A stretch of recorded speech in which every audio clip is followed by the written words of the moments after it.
نحمده ونصلي على رسوله الكريم. أما بعد،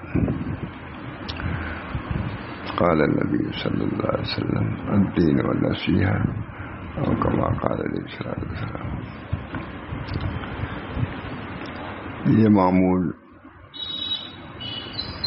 حضرت ماشاء صلی اللہ علیہ وسلم رہا، اسی وقت بیان فرما دیتے. فتح پور میں اپنے وطن میں تو ہر بار مجلس ہوتی تھی عام، کیونکہ دیہاتی لوگ تھے، دیہاتی لوگ اس وقت آتے تھے. اور شہر کے لوگوں کے لیے اس وقت کا بازار دکانیں ہیں اور ہے اس وقت 8 سے 9 تک وہی سلسلہ بھی چلا رہا ہے. اور باقاعدہ ترجیح دیتے تھے، مجلس کا انداز بیان کیا ہو، وہی انداز ابھی چلا رہا ہے. دعا کی اللہ تعالیٰ اس کو قبول فرمائے اور اس کے اندر بھی روحانیت پیدا فرمائے، اور اللہ تعالیٰ اس سلسلے کو تعداد صحابت نفع و فائد کے ساتھ ساتھ جاری و ساری فرمائے. لکھ رہے ہیں حضرت: توبہ نصوح کی نہایت جامع تعریف. توبہ نصوح کا لفظ سنا ہوا سبھی لوگ. توبہ نصوح کیا چیز ہے؟ نصوح، توبہ نصوح کی نہایت جامع تعریف مدارج السالکین میں حضرت العلامہ ابن القیم نے بیان فرمائی ہے اور قول اس کے متعین نقل فرمایا ہے. اس کو میں سناتا ہوں. توبہ نصوح 4 چیزوں سے مکمل ہوتی ہے. توبہ ہے، یہ جانتے ہیں یہ توبہ نصوح کیا چیز ہے؟ اس کی تعریف علامہ ابن قیم نے کر رہا ہے. اللہ ہم سب کو توفیق دے. توبہ نصوح 4 چیزوں سے مکمل ہوتی ہے. زبان سے استغفار کرنا، سب جانتے ہیں، زبان سے استغفار کرنا. استغفر اللہ ربی من کل ذنب واتوب الیہ، یا اور کسی الفاظ میں زبان سے کہنا، یہ بھی اس کا جز ہے. توبہ نصوح 4 چیزوں سے مکمل ہوتی ہے. زبان سے استغفار کرنا، استغفر اللہ حضور فرماتے تھے. تم کو معلوم ہے کہ استغفر اللہ ربی من کل ذنب واتوب الیہ پورا اس طرح پڑھنا چاہیے.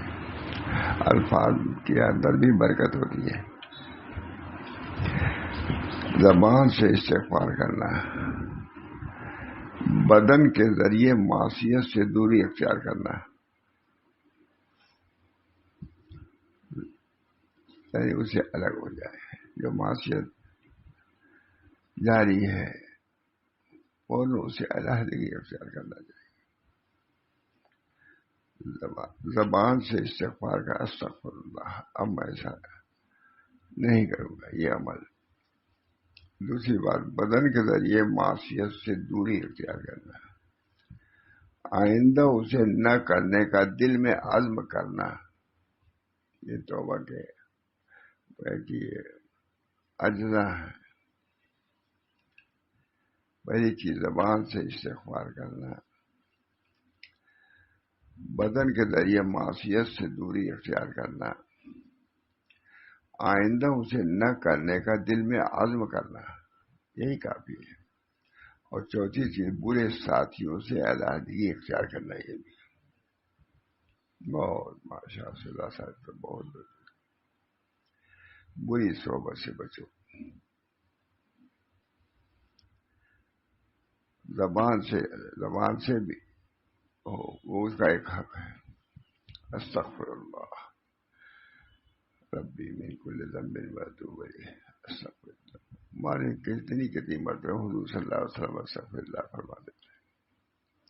کون سا گناہ تھا؟ لیکن استغفار اتنی اہم چیز کی نبی بھی استغفار کے لفظ حضرت فرما دیتے. یہ استغفار اتنی بڑی چیز کی نبی کو استغفار کرو تو معصوم ہے، لیکن استغفار اتنا پسند ہے اللہ تعالیٰ کو کہ نبی بھی بار بار استغفار کا لفظ لے آتا ہے. استغفر اللہ ربی من کل ذنب واتوب الیہ. استغفر اللہ. زبان سے استغفار کرنا، بدن کے ذریعے معصیت سے دوری اختیار کرنا، آئندہ اسے نہ کرنے کا دل میں عزم کرنا، بہت مشہور ہے لیکن کس کو یاد ہے ہمارا؟ سب کو یاد رہے تو عمل بھی آسان ہو جائے۔ اللہ ہم سب کو توفیق دے۔ بنیاد اسی پر ہے۔ لوگ بزرگوں کے جاتے ہیں یہی کہتے ہیں ہم توبہ کرنے جا رہے ہیں، ہم توبہ کرنے کے لیے آئے ہیں۔ توبہ ہی کے لفظ استعمال ہے، توبہ کرا دیجیے، تھا نہیں ہوگا۔ آئندہ اسے نہ کرنے کا دل میں عزم کرنا، اللہ ہم سب لوگوں کو توفیق دے۔ برے ساتھیوں سے علیحدگی اختیار کرنا، یہ بھی ہے۔ چاہا تو میں کسی بات کا کہا لیکن اب اس بستی میں نہ رہو جہاں معصیت ہو رہی تھی، وہ بھی چھوڑا ہے، حدیثوں میں ہے معلوم۔ برے ساتھیوں کا علیحدہ کرنا ہونا یہ لازم ضروری ہے۔ برے ساتھیوں سے علیحدگی اختیار کرنا فائدہ۔ سبحان اللہ، علامہ ابن قیم نے توبہ کی چوتھی شرط ایسی تحریر فرمائی ہے جو عام کتابوں میں نہیں ملتی۔ برے ساتھیوں سے، برے ساتھیوں سے علیحدگی اس پر کر رہے ہیں فائدہ۔ سبحان اللہ، شاید حضرت ہی کی عبارت ہے، ماشاء اللہ۔ سبحان اللہ، علامہ ابن قیم نے توبہ کی چوتھی شرط ایسی تحریر فرمائی ہے جو عام کتابوں میں نہیں ملتی، برے ساتھیوں سے علیحدہ۔ اور یہ ضروری اس لیے ہے کہ آدمی میں عموماً برائیاں بری صحبت ہی سے آتی ہیں، اور یہ ضروری اس لیے کہ آدمی میں عموماً برائیاں بری صحبت ہی سے آتی ہیں، اور یہ ضروری اس لیے ہے کہ آدمی میں عموماً برائیاں برے صحبت ہی سے آتی ہیں۔ لہذا علامہ نے یہ شرط لگائی کہ ممکن ہے کہ فی الحال گناہ کے ترک کے باوجود برے مقامی ساتھیوں کی صحبت کی وجہ سے اس گناہ کا داعیہ عود کرائے، چھوڑ تو دیا، برے ساتھیوں کی وجہ سے وہ جذبہ معصیت لوٹ بھی سکتا ہے۔ اللہ ہم لوگوں کو موقع۔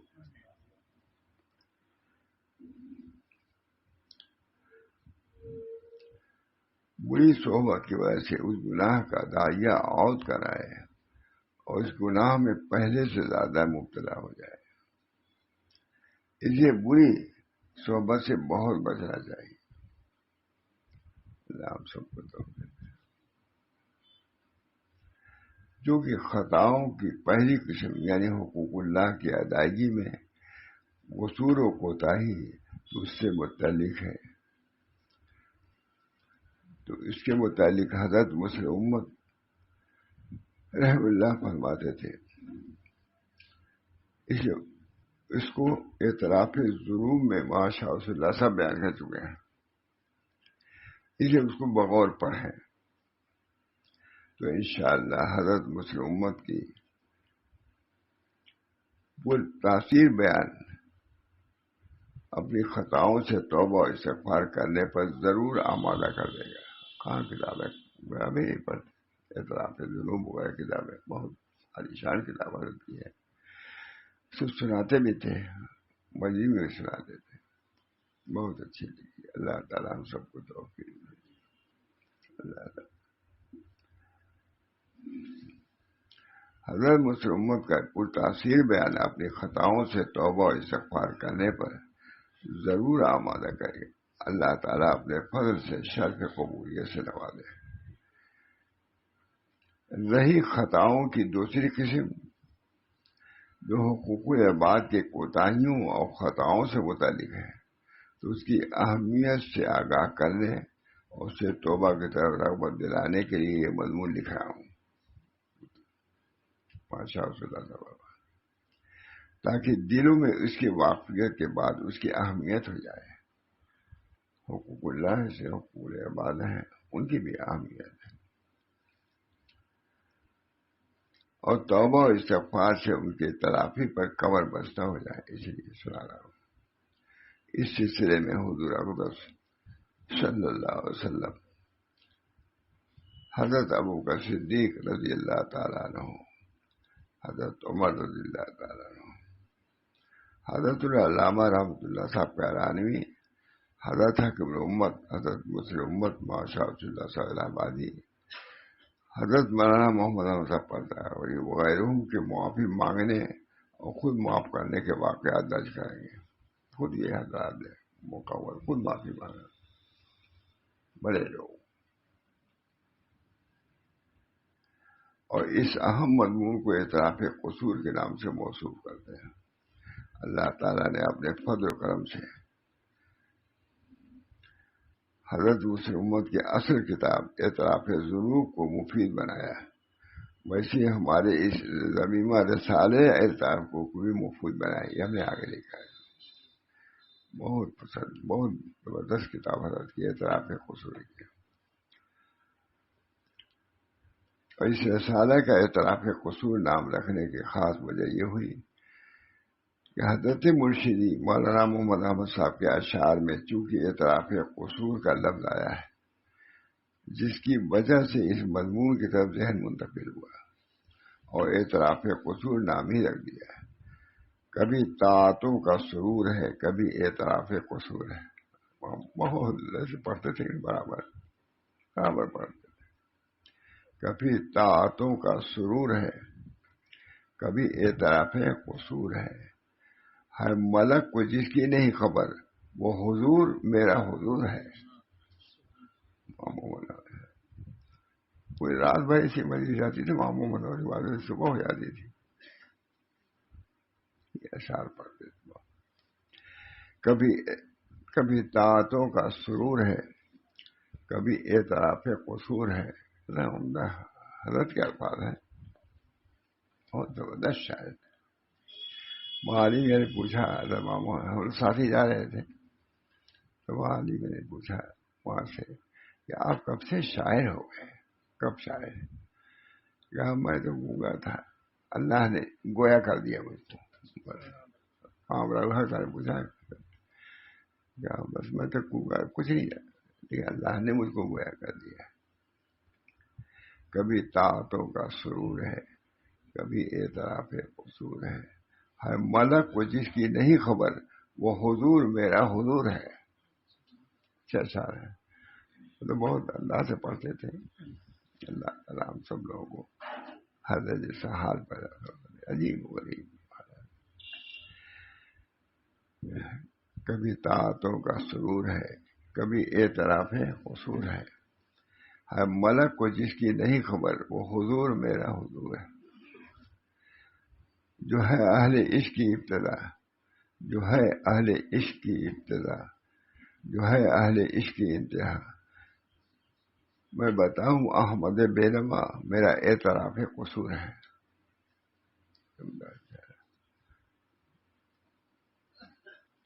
حضرت شاہ رسول اللہ صاحب کے بعد کسی طرح رجوع ہونا تھا مشکل تھا ہم لوگوں کے لیے، لیکن اللہ تعالیٰ نے ماں محمد احمد صاحب سے مناسبت پیدا کر.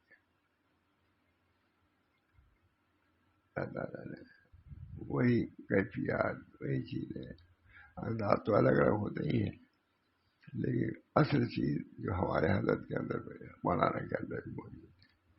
لوگ پوچھتے تھے کہ تم مولانا کے بعد ان کی طرف کیسے رجوع ہو گئے، پوچھتے تھے. میں کہا بھائی قلمی حالت ایک سامنے پائی، تو ان کا حال تھا. اب اللہ تعالیٰ سے دعا ہے کہ اللہ تعالیٰ ہم سب کو اعتراف ذنوب یعنی گناہوں کا اعتراف اور اسے توبہ استغفار اور اعتراف قصور یعنی اہل حقوق سے معافی مانگنے کی توفیق برآمد فرمائے. اللہ ارحم الراحمین ہمارے ہر قسم کی خطاؤں کو معاف فرمائے. آمین یا رب العالمین.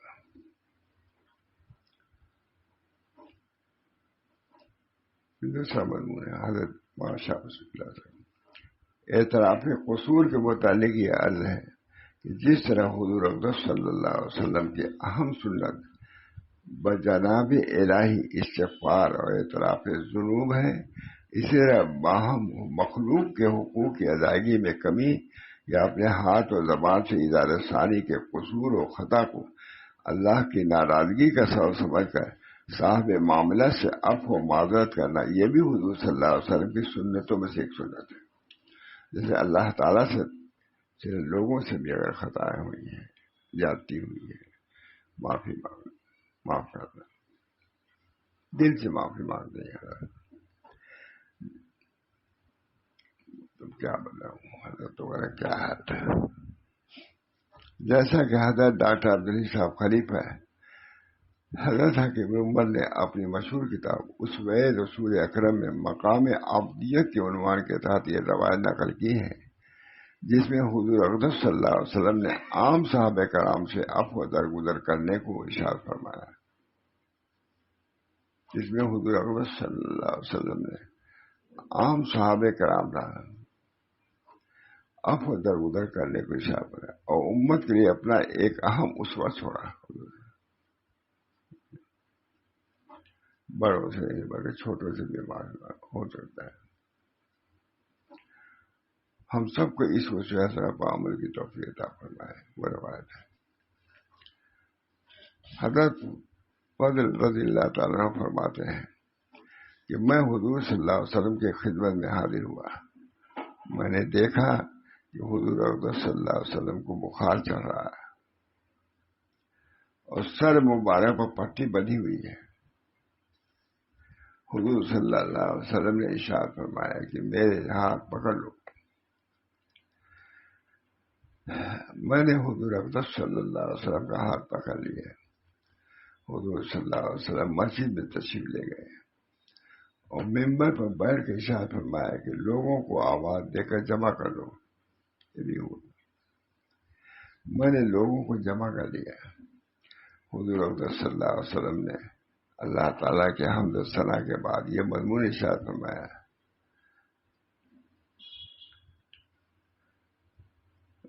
کہ میرا تم لوگوں کے پاس سے چلے جانے کا زمانہ قریب آ گیا. میرا تم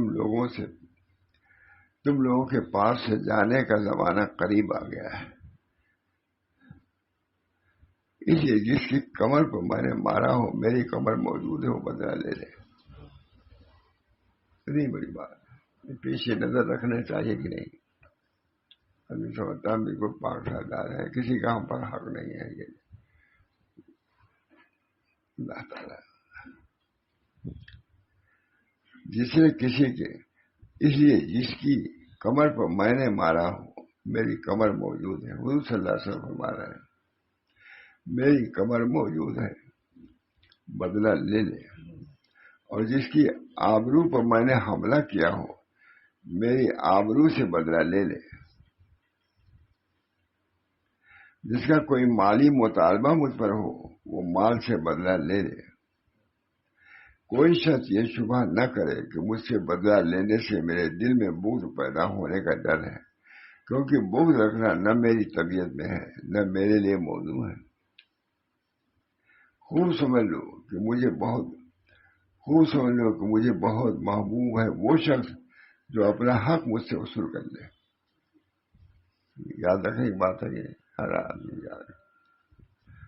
یہ نصیحت ہے حضور صلی اللہ علیہ وسلم. بغض رکھنا نہ میری طبیعت میں ہے نہ میرے لیے موضوع ہے. خوب سمجھ لو کہ مجھے بہت محبوب ہے وہ شخص جو اپنا حق مجھ سے وصول کر لے یا معاف کر دے. کہ میں اللہ جل شانہ کے یہاں بشاشت قلب کے ساتھ جاؤں. خوشی ہنسی. میں اپنے اس اعلان کو ایک دفعہ کہہ دینے پر اکتفا کرنا نہیں چاہتا، پھر بھی اس کا اعلان کروں گا. جس کا کوئی حق ہو مجھ سے لے لے گے. کتنا خیال. معصوم تھے، آج ہم گنہگار ہیں. اب تو یہ کہنے کا بھی جو کچھ کہا سنا معاف کیجیے یہ بھی نہیں کرتے.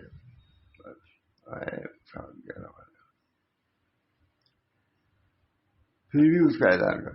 چنانچہ اس کے بعد ممبر سے اتر آئے اور ظہر کی نماز پڑھنے کے بعد پھر ممبر پر تشریف لے گئے. کتنی اہمیت ہے. اور وہی اعلان فرمایا. نیز بوجھ کے متعلق بھی مضمون بالا کا اعادہ فرمایا. نیز بعض اور یہ بھی ارشاد فرمایا کہ جس کے ذمے کوئی حق ہو وہ بھی ادا کر دے اور دنیا کی رسوائی کا خیال نہ کرے. دنیا کی رسوائی آخرت کی رسوائی سے بہت کم ہے. یہ سب کا حال ہونا چاہیے. جب نبی کا یہ حال ہے بالکل امتی کا بھی تو حال ہونا چاہیے. کوئی آدمی سمجھتا ہمارا کوئی حق نہیں, بہت سے حقوق. نبی جب کہہ رہا ہے تو اس سے بڑھ کے کیا ہے. ایک صاحب کھڑے ہوئے اور عرض کیا کہ میرے 3 درہم آپ کے ذمے ہیں. حضور اقدس صلی اللہ علیہ وسلم نے ارشاد فرمایا کہ میں کسی مطالبہ کرنے والے کی تکذیب نہیں کرتا ہوں, نہ اس کو قسم دیتا ہوں, لیکن میں پوچھنا چاہتا ہوں کہ یہ درہم کیسے باقی میرے اوپر رہ گئے. لیکن اس کی بھی معافی پہلی مانگنی ہے کہ کوئی بدگمانی نہیں, صحیح ہے, لیکن میں اپنے طور پر ماننا چاہیے. میں تو بہت غور خوض کیا ہر وقت کا کہ کوئی باقی نہ رہے, لیکن کیسے رہ گیا ذرا بدلا دو مجھ کو. یہ درہم کیسے؟ انہوں نے عرض کیا کہ ایک دن ایک سائل آپ کے پاس آیا تھا تو آپ نے مجھ سے فرمایا تھا کہ 3 درہم اس کو دے دو. یہ بھی معلوم ہوا کہ سائل کو دے دینا چاہیے, جھلکنا نہیں چاہیے. نہیں تھا لیکن دوسرے سے دلوا دیا. یہ سب سنت ہے نبی صلی اللہ علیہ وسلم. سائل سوال کا ایک حق ہمارے حضرت بہت فرماتے. سائل جب سوال کرے اس کا حق ہے, اگرچہ گھوڑے پر سوار ہو کے آوے, یہ بھی بتائی تو ابھی معلوم ہوتا ہے, لیکن اسے جب سوال کر دیا تو سوال خود حق کے واجب ہے. سوال کا تو بہت اس پر گفتگو فرمایا. آپ نے مجھ سے فرما دیا تھا کہ 3 درہم اس کو دے دو. حضور اقدس صلی اللہ علیہ وسلم نے حضرت فضل سے فرمایا کہ 3 درہم اس کو دے دو. اس کے بعد ایک اور صاحب اٹھے, انہوں نے عرض کیا کہ میرے ذمے 3 درہم بیت المال کے ہیں, میں نے خیانت کر کے بیت المال سے لے لیے تھے. صاحب ہی کر سکتے تھے. اس پر کتنا کرنا باقی ہے کوئی پوچھتا ہے, خیال بھی نہیں کرتا. یہ سب سنت ہے نبی صلی اللہ علیہ وسلم کے صحابہ کی. یہ نہ سمجھو کہ ہمارے اوپر کچھ نہیں ہوتا ہو, نہ یاد ہو آپ. اس کے بعد ایک انہوں نے کہا میرے ذمے 3 درہم بیت المال کے ہیں, میں نے خیانت کر کے بیت المال سے لیے تھے. یہ صحابی کر سکتے تھے. مجھے کوئی ہے عرض کے لیے اٹھ کے کہا دے کہ میرے ذمے باقی. حضور اقدس صلی اللہ علیہ وسلم دریافت فرمایا کہ کیوں خیانت کی تھی؟ عرض کیا میں اس وقت بہت محتاج تھا. ایسی چیزیں سب سامنے آ گئی. حضور چونکہ دین سکھانے کے لیے تشریف آئے تھے, ایسی ایسی چیزیں بھی بیان فرما دی جو عام طور سے کہاں کا خیال ہوتا ہے. دریافت میں کیوں خیانت کی تھی؟ عرض کیا کہ میں اس وقت بہت محتاج تھا. حضور صلی اللہ علیہ وسلم نے حضرت فضل سے فرمایا اس سے وصول کر لو. دریافت میں کیوں خیانت کی تھی؟ عرض کیا میں اس وقت بہت محتاج تھا. حضور صلی اللہ علیہ وسلم نے حضرت فضل سے فرمایا اس سے وصول کر لو. اس کے بعد پھر حضور صلی اللہ علیہ وسلم نے اعلان فرمایا جس کسی کو اپنی کسی حاجت کا اندیشہ ہو وہ بھی دعا کرا دے کہ اب روانگی کا وقت ہے. حضور صلی اللہ علیہ وسلم. ایک صاحب اٹھے اور عرض کیا یا رسول اللہ میں جھوٹا ہوں, میں منافق ہوں, بہت سونے کا مریض ہوں.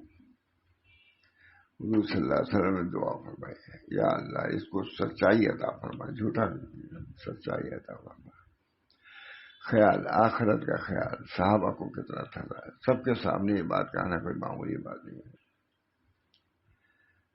یا رسول اللہ میں جھوٹا ہوں, میں منافق ہوں، بہت سونے کا مریض ہوں. حضور صلی اللہ علیہ وسلم نے دعا فرمائی، یا اللہ اس کو سچائی عطا فرما. اب صحابی سمجھتا ہے کہ جھوٹ سے دور کا واسطہ ہم کو نہیں ہے. صحابی ایک کہہ رہے ہیں حضور کے سامنے ایک رات، یا اللہ اس کو سچائی عطا فرما، ایمان کامل عطا فرما، اور زیادتی نیند کے مد سے صحت عطا فرما. نیند کی زیادتی. اس کے بعد ایک اور صاحب کھڑے ہوئے اور آج کیا، یا رسول اللہ صلی اللہ علیہ وسلم، میں جھوٹا ہوں، منافق ہوں.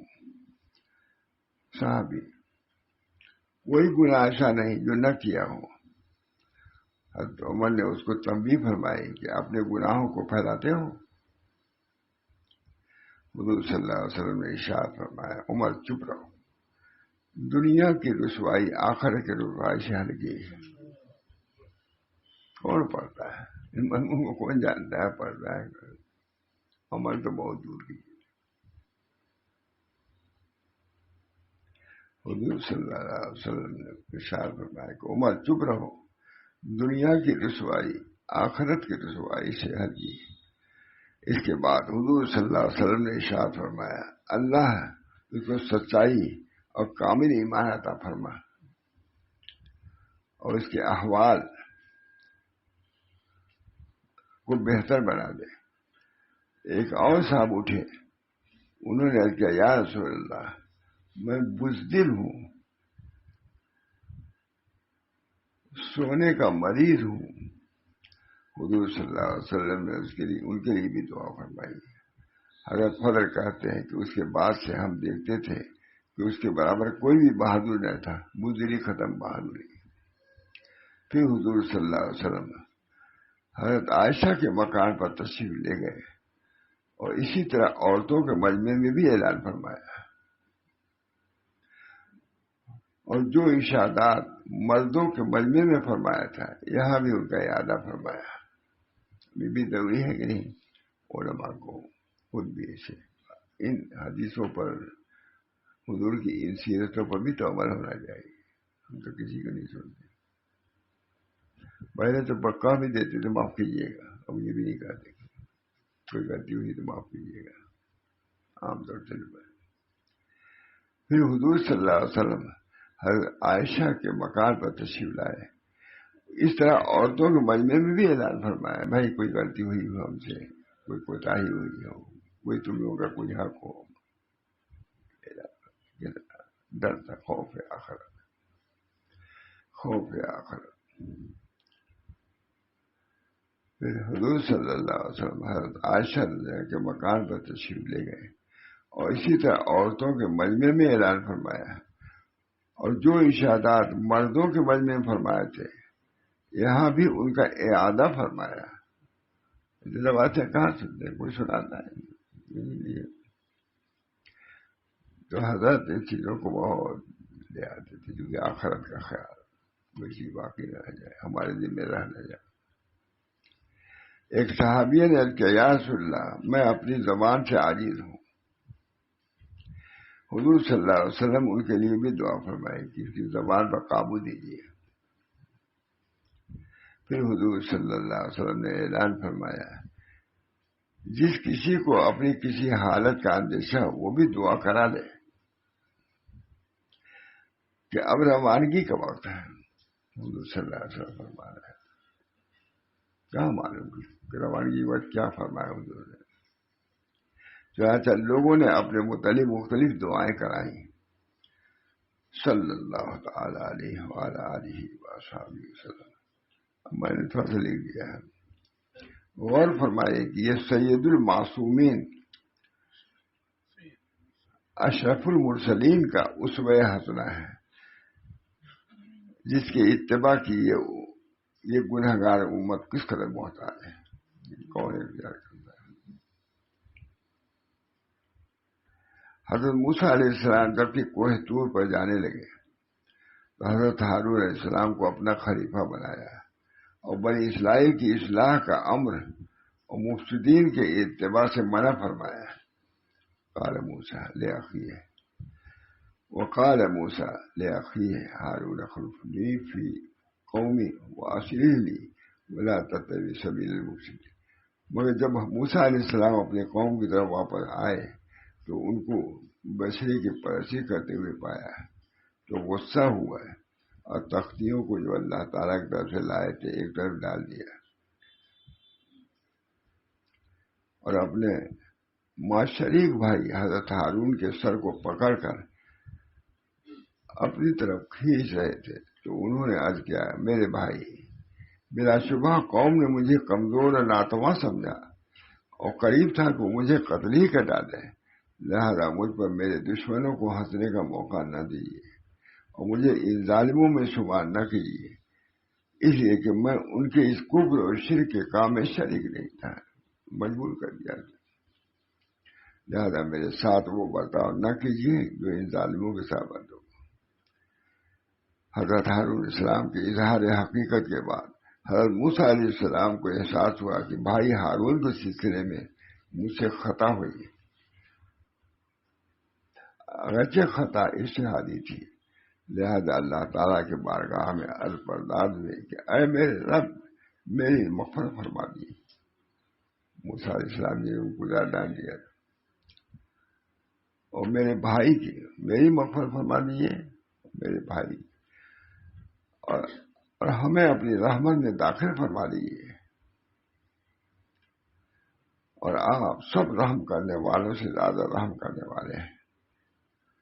چنانچہ اللہ قرآن خود کہہ رہا ہے قال رب اغفر لی ولأخی وادخلنا فی رحمتک وانت ارحم الراحمین. اے میرے رب میری خطا معاف فرمائیے میرے بھائی کی بھی اور ہم دونوں کو اپنی رحمت میں داخل فرمائیے. آپ سب رحم کرنے والوں سے زیادہ رحم کرنے والے ہیں. اللہ تعالیٰ ہم سب لوگوں کو اپنے رسولوں کے اپنے ولیوں کے طریقے کو اختیار کرنے کی توفیق دے. سب نے توبہ کیا، استغفار کیا، اپنی خطاؤں کا اقرار کیا، اعتراف کیا. یہ سنت ہم امتیوں میں بھی آنی چاہیے اور رہنی چاہیے. کبھی اپنی اصلاح سے غافل نہیں ہونا چاہیے. کسی مرتبہ نبی سے بڑھ کے کون ہوگا. کبھی بھی اپنی لغزشوں سے اور اپنی کوتاہیوں سے بے پرواہ نہ ہونا چاہیے. ہمیشہ اللہ تعالیٰ سے دعا استغفار کا سلسلہ جاری رکھنا چاہیے. اللہ ہم کو آپ کو سب کو ایک توفیق عطا فرمائے. اللہم صلی اللہ علیہ وسلم. ربنا تقبل ربنا یا اللہ سب کوتاہیاں ہو رہی ہیں، انتہائی کوتاہیاں. اللہ تمام کوتاہیوں کو معاف فرمائیے، اپنی محبت اور نسبت سے سرفراز فرمائیے. اپنے اتباع اور اطاعت کی زیادہ زیادہ ہر امر میں ظاہر و باطن توفیق فرمائیے. ربنا تقبل منا انك انت السميع العليم برحمتك يا ارحم الراحمين. محمد سید نبی کریم صلی اللہ علیہ وسلم.